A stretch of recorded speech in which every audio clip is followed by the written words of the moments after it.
Today I will show you how to make compost out of these agriculture waste. So let's get started.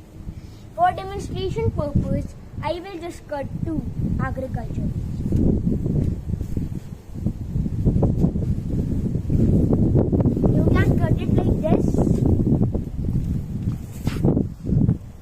So we have our agriculture waste.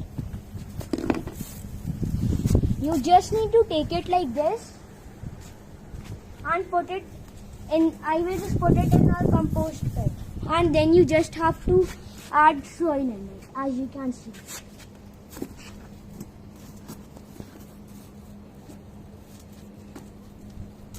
I will just add more soil.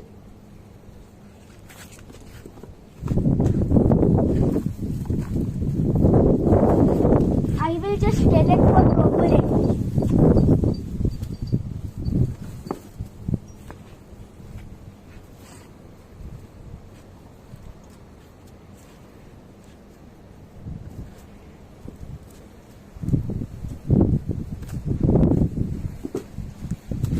As you can see, I have tilled it properly. After 2 to 3 months, our compost will be ready. If you like my today's video, then please subscribe. Thank you for watching.